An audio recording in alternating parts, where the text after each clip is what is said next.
You're telling me that's the 5'8" we're all trusting? Hey everyone, welcome back to another video from A Man Talks NRL SuperCoach, and in today's video we're going to be talking about the best 5'8" options to be putting into your SuperCoach sides. Let's get into it. So the 5'8" position this year is pretty interesting. There's a few decent potential cheap options, but there's obviously going to be a lot of gun players that we have to be considering. And in my opinion, in the 5'8" position, it's really important to get a good gun player because it's a position with a lot of upside and a high ceiling and potential captaincy and vice captaincy options. Firstly, just starting off with Cody Walker. God, if he hadn't scored that 203 points, we actually might be able to afford him a little bit easier. He's based on an average of 74 from last season. If he hadn't had that 203 point game, I think his average would have been 66. So I think he would have been priced maybe the 600k mark, and it would have been a lot easier for us to justify having it in our team. You can see his statistics there. He had a pretty decent base because he was running the ball a little bit more last season. His points were coming from tackle breaks, and his creativity. So many times he was popping up on both sides of the field for the Rabbitohs and just, being the final ball for a try assist or, maybe either the run over for himself for a try. And I think he really benefited without Latrell in the side because he was able to just kind of adopt that kind of final ball player on both sides of the field. So I think it'll be really interesting to see how he gets used in this early part of the season, because I think if he does have that roaming floating role, he becomes a really, really solid option. For me personally though, I think I won't go there to start the season, given that the Rabbitohs do have a pretty tough start to the season. In their first 3 games, they played the Storm, the Sea Eagles, and the Roosters. So I think it's a pretty tough first 3 games, and I'd expect him to be probably averaging less than the 74 points that he's priced at.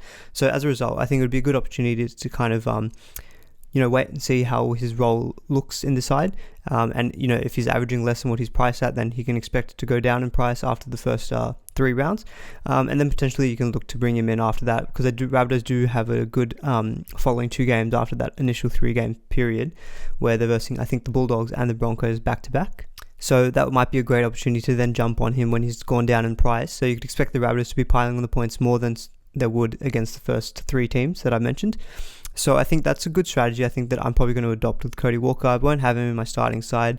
I'd still expect him to be decently owned. He's currently owned by about 7% of the game, which I actually think is a little bit low. I thought it was actually going to be a lot higher than that. But I think a lot of people probably think that he's maybe too expensive to start the season. And I'm kind of in agreement.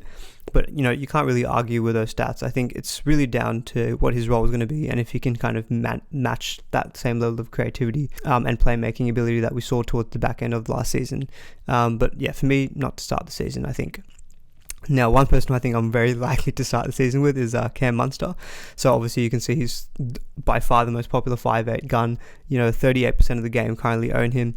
And, there's a lot of reasons as to why. He's obviously cheaper than Cody Walker, which does help. He's got a really good base floor of about 31 points a game. I think a lot of that comes down to just he likes to run the ball a lot. So, plenty of times he'll get those runs over 8 meters, so he'll get good SuperCoach points. He's also such a good tackle buster, so you can see in his evasiveness, he was averaging about 17 points a game last season from that. So, with his combination of running the ball and his tackle breaking ability just already kind of gives him a decent floor of about, 40, 45 points. And then you throw in there, he's got that creativity as well where he'll pop up on both sides of the field. And I think without Cam Smith, obviously he becomes their number 1 playmaker. Him and Pappenhausen really are going to be at the forefront of the Storm attack. The Storm do have, tough games to start the season. Rabbitohs, the Eels and the Panthers, all good defenses. But then in rounds 4 and 5, they're versus the Broncos and the Bulldogs. So, prime games for someone like Munster to be piling on the points. But the thing with Munster against, tough oppositions is that he's definitely a big game player in my opinion. He always seems to do super well in Origin games and in the finals as well. So I don't think it really is that much of a negative factor when it comes to assessing Munster and his points potential. He had an average of about 70. He did miss a few games with injury here and there, and he will obviously be playing Origin for the Maroons. So that is something to consider during the middle of the season, that he might be missing 1 or 2 games for us. But I think that's a long time away. So I think we can still look at him as the best choice at 5'8" to start the season. We don't actually quite know what the goal kicking situation will be at the Storm. I think if I had to bet, I'd probably think Pappenhausen would be the goal kicker. But, we'll be able to look at trial games this weekend to see, kind of get confirmation of that. If Munster is the goal kicker for the Storm, I think he has to be in my side, because then you'd expect his average to just be bumped up that little bit more with the added bonus of the goal kicking. You could potentially go against him because there are some other decent options, but there's a bit of a fear factor again. I think when about close to 40% of the game do own him at the start of the season, and if he starts off with a bang, then it could be really hard to get him back in, because obviously you'd expect then his price to go up. But if you think maybe his price might go down after those 3 toughish games to start the season, you could look to get him in around 4 and 5 when he's got the Broncos and the Bulldogs. But personally for me, I think he's that quality of a player. I think he'll do well against any team. So yeah, I think I'll be having him at the start of my season. If not, then I'll be hiding behind a couch while I watch Storm games. So I've quickly just put Shaun Johnson in here. Obviously we can't really consider him to begin the season given that he is injured, and I think he's expected to not come back into the side until about round 7 or 8. But just wanted to throw him in there. Obviously when he does come back, he'll be a really, really good option. The Sharks do have a tough start to the season anyway, so I think even if he was fit, I probably wouldn't have gone there anyway. But he obviously did have good creative statistics. He was obviously one of the leading try assists playmakers in the game last season. He does also have the goal kicking for the Sharks, which does come in handy. As you can see, that bumped up his scoring point average a little bit higher than, say, the likes of Munster and Cody Walker. But obviously I'll just quickly brush over him now though, because we're not going to consider him to begin the season. Moving on, we've got Dylan Brown at 565k. I'm really tempted actually by Dylan Brown and potentially going with him as a bit of a pod option to start the season instead of, say, Munster. I mean, firstly, it would save me about $60,000, which I think would really help in terms of trying to beef up my, say, back row, or upgrade one of my hooker positions. So I think Dylan Brown is a really interesting pod option to start the season. Has amazing base stats. I was actually shocked when I saw that he was averaging about 37 a game in pure base. For a 5'8", that's pretty crazy. And I think that's probably just shows how good of a runner of a ball he was. And he did have good tackle breaking ability. He was averaging about 14 points a game from base plays. Obviously his scoring was a little bit down compared to the likes of, say, Munster and Walker. He's got really good numbers, I think, for a 5'8" in terms of his base and his evasiveness. The creativity was a little bit down compared to the other two, like Walker and Munster. I think a lot of that is to do with the fact that Mitchell Moses is obviously going to at times be the chief playmaker at the Eels. But I think with the Eels there is a good advantage in that they've got good games to begin the season. Their first game is against the Broncos. I guess they do have the Storm game in round 2, which is tough. But then they've got the Sharks in round 3. So I think 2 out of those 3 games are very winnable. And then in the next 3 games in that first 6-game period, they've got the West Tigers, the Dragons, and the Raiders. And the thing is as well, 3 of those first 6 games are at Bankwest, and we all see that the Eels definitely play better at Bankwest Stadium than when they play away from home. So I think that could work in his favour. And I think, in my opinion, I think the Eels' left side is a lot more dangerous than, say, their right side attack, which is where Dylan Brown would be playing. Because then you've got the likes of himself, Clint Gutherson coming in. Obviously, Micah Sivo is a big target man. So I think the left side of the Eels is probably, in my opinion, their stronger side. And I think, obviously, Dylan Brown is still really young. I think he can only improve as a playmaker. So, that average of 64, I think, is reasonable to expect that he'd get the same. And potentially even maybe uptick that to 70 if you think he's going to have a strong year and potentially takes on more of the creative role at the Eels. So I think I'm actually really tempted by him as a bit of a pod option. I don't mind going there. I guess it all comes down to like how much I'm afraid of not going without Munster to start the season, because I think if I wasn't going with Munster, I think Dylan Brown would probably be my number 2 choice at 5'8". So I think no problem having him in your side. I guess just have to kind of assess how you would rate him against the likes of, say, Munster. So moving on, we've got Jarome Luai at 551k. Had a really, really good end to the season. Obviously, he was super popular last season given that he was starting super cheap. But I don't think there's any reason why he can't perform well again this season. The Panthers have a really good draw to start the season. In their first 6 games, they've got the Cowboys, the Bulldogs, Sea Eagles, and the Broncos. They do have tough games against the Storm and the Raiders, but I think 4 out of those 6 games are very winnable. I don't really see too much of a drop-off in terms of the Panthers' attack. They've obviously lost Mansour, but in terms of the actual primary playmakers like Cleary, Luai, they've still got all their strike weapons, in terms of like Stephen Crichton, Brian To'o. Obviously, Charlie Staines is going to be in the mix as well. So I think I don't really see too much of a drop-off with the Panthers' attack. The combinations are only going to improve. That they showed last season that during the year they just were absolutely killing it in terms of the points that they were scoring. And I don't see that really changing too much. So I think Luai really is a tempting option. his base is a little bit lower, obviously than some of the other options that I've got here. But, he made up for that in terms of his creative output, in terms of the number of like try assists and line break assists that he was providing, because he really was integral to that left side attack. He could just throw balls to Crichton or Mansell, and, get a lot of points in that way. But I think that does make his scoring a little bit more volatile, given that he doesn't have quite the base floor as some of those other options that I've listed beforehand. But I think I don't expect too much of a drop-off in the Panthers attack, so I think he could still be a good option. I just feel like he's priced kind of at his max potential in terms of that 62-point average, but it's hard to say because the Panthers do have a good start of the season. So I think if you're banking on him actually matching his average, it would be with these easier games. So it's really tempting to potentially even just go with that double off in the halves of Cleary and Luai. I think personally for me, I'd probably rather just go for Dylan Brown for a little bit, more of a pod option, given that Luai is a little bit more owned than Dylan Brown. Otherwise, just go straight up to Munster if I can, if I can stretch to there in terms of a price. But I think not a bad option at all. Definitely one that I think is going to be in more teams, I think, as we get closer to the start of the season. But yeah, overall, I think very solid option.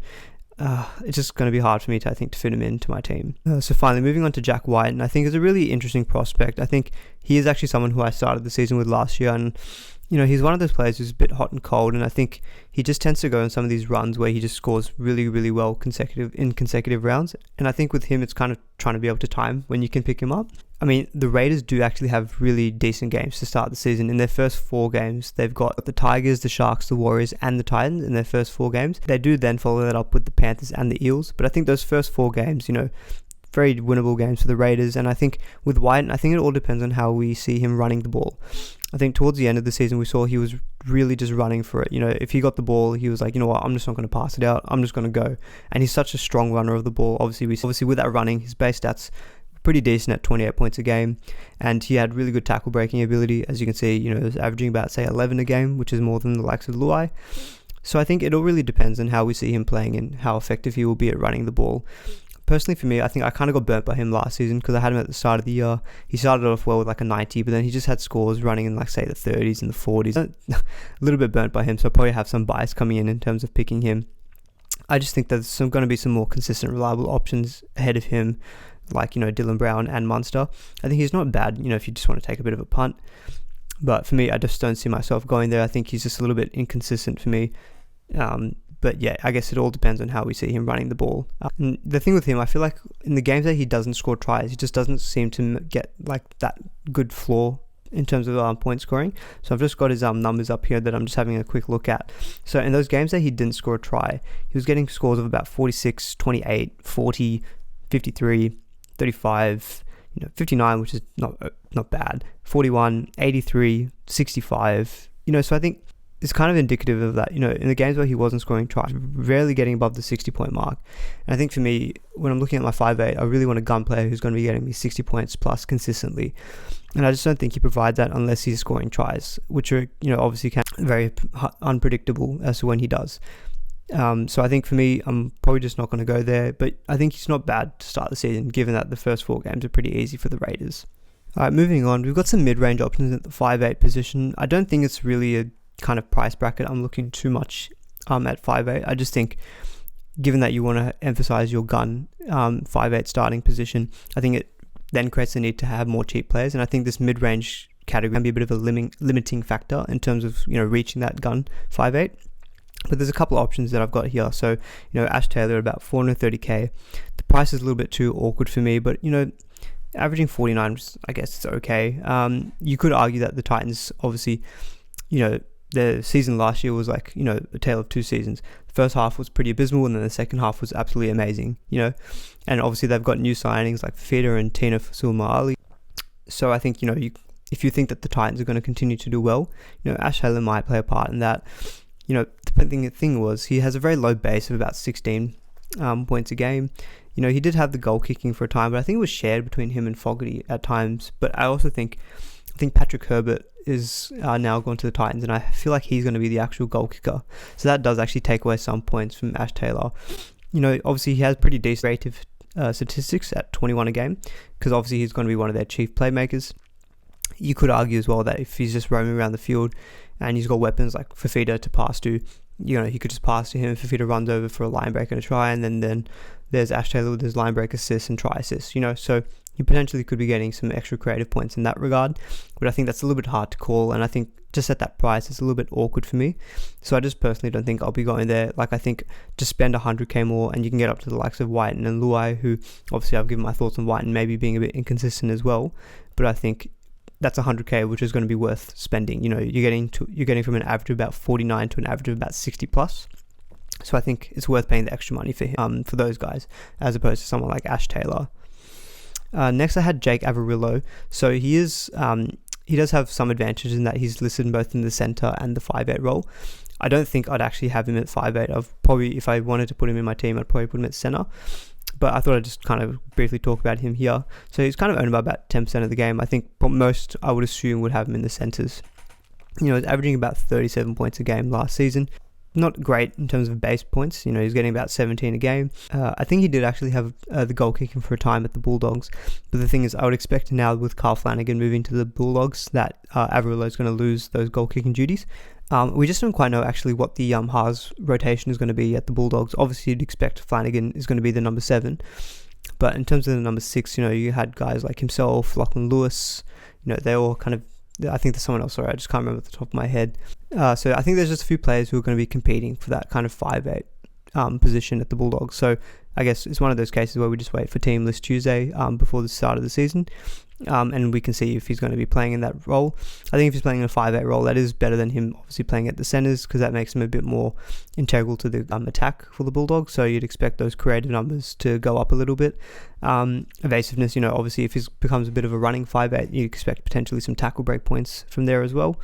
So I think not a bad option, but I think I wouldn't put him in my 5'8 reserve. I'd probably put him in the centres. But yeah, so a bit of a wait and see, I guess, on if we can get some kind of guidance on his role before the start of the season, before maybe picking him up.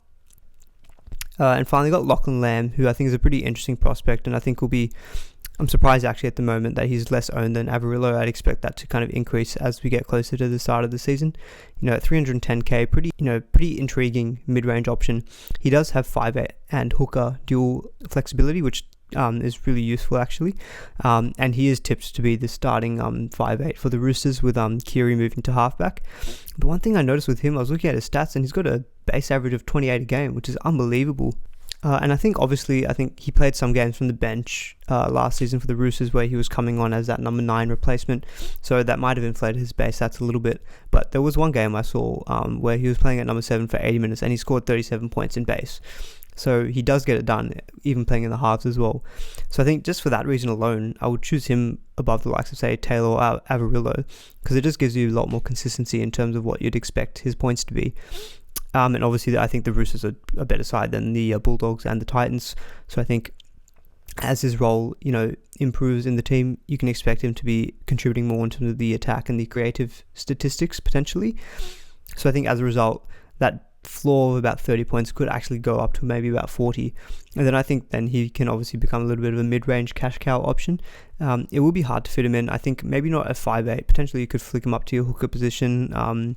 There is a strategy potentially that you can go with 2 cheap hookers and have someone like, say, Lachlan Lam and Connor Watson as your starting hookers, and get some other cheap 5'8 in there. That's something that I've seen in a few different teams as well, because then that does open money up for your second row and fullbacks as well.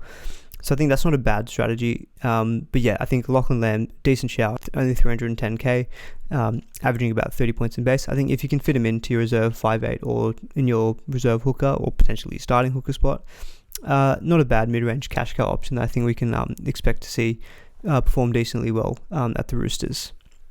I guess there is the added question potentially of Sam Walker and how he's going to potentially, play for the Roosters during the year. It could just be a case where he just comes in when Kiri potentially gets thrown into Origin, and then we could see a halves combination of Lachlan Lam and Sam Walker. That is something just to keep in the back of your mind, that you might have some rotation potentially with Sam Walker if he, if Trent Robinson wants to kind of mix things up in his halves combination, or he feels that, Lam and Kiri aren't performing that well.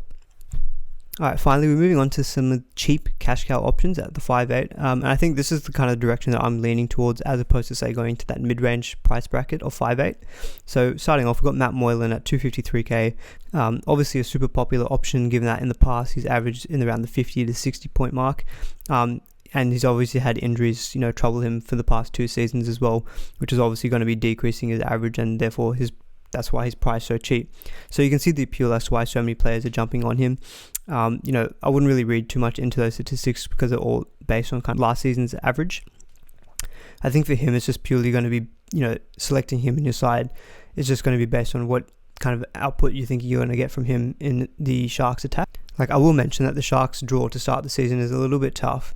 Obviously, they've got the Dragons in round 1, which is not a bad game. Then they've got the Raiders and the Eels, who are both tough. Then they've got the Cowboys and the Roosters. So it's kind of a bit of a mix. They've got 3 tough games, 2 decent games. So I think for me, one strategy I might adopt with Moylan is that I might just kind of wait and see how he goes in the first 2 rounds. And if we can see that he's averaging well above that 29 point price that he's at, just we can jump on him in round 3 and just get the price rise. But I don't think he's going to be a bad option. I think there is the potential there for a cash cow in Moylan, and given that he's in the past that he's been able to average pretty decent scores in the 50s and 60s, if he does score around that, he's probably going to be making about 150 to 200k, which then gives you the option then to upgrade him to one of the more gun 5'8" options. So I think that's a good strategy, and I don't think it's a bad shout to have him. The question, I guess, is, my preference would be to get maybe someone like Connor Watson, who I think is going to be just a bit more of a consistent option. Obviously, both of them have had their injury trouble, so that always is something to kind of keep in consideration. But I think not picking players because they might get injured is not really the right way to think about it when we're picking players. I think just go on, we know they're playing. If they think that they're going to do well for us, then get them in their side. Something to keep in the back of mind and injuries, but don't base your whole decision on that, I think. So yeah, not a bad option with Moylan. I think I'd probably prefer having Connor Watson in my 5'8". Obviously, Connor Watson you can flick up to your hooker position instead. So yeah, I think he's going to be a super popular option. I don't see too much wrong with going with him at the start of the season. If you don't actually fancy having him in your starting 25, then just jump on him in round 3 before any potential price rises. Moving on, I've got Tex Hoy, who I briefly touched on when I did my best early draw video. Because the Knights do have a dream draw to start the season. They've got the Bulldogs, the Warriors, Tigers, Dragons, Titans and Sharks in their first 6 games. There's no opposition there who was in the top 6 of last year, so I think that bodes well potentially for someone like Tex Hoy, who's an attacking player, to be able to get well above that 27 point average, and do well for us in terms of making us money to start the season. He does actually have a decent base floor of about 20 points, relative, I guess, for that price of 240k. And you can expect, obviously if the Knights are doing well in those first 6 easy games, the fullback that he will be playing at will be, central to that role, and you can expect him to potentially getting some tackle breaks, some try assists, that kind of thing. So I think he has the potential to be maybe averaging to that 40 point mark, and then obviously making us some money to begin the season. The one downside is that he's just going to be a short-term replacement because he's only there while Kalen Ponga is injured. And we don't quite know when Ponga is expected to come back to the Knights side. Some early discussion, I think, is between rounds 4 to 6. But, imagine if he just came back and say round 3 and then Tex Hoy's out and we can't even get that price rise out of him. That is one thing that I have thought about, which is potentially a downside on him. He is dual listed at 5'8" and fullback. I mean, personally, I don't think I'd be thinking about putting him in my fullback backup spot. I think fullback is a spot that you want to be getting 2 gun players. So I think you can only really consider Tex Hoy at 5'8". And I think there's a decent shout. But he just has that short-term risk. And I think guys like Connor Watson or Moylan, who are a little bit more expensive, but not by too much, are just going to be safer in that they're going to have their positions longer term than someone like Tex Hoy, who you're just relying on having while Kalen Ponga's out. And I don't think that's really something that I'm too eager on.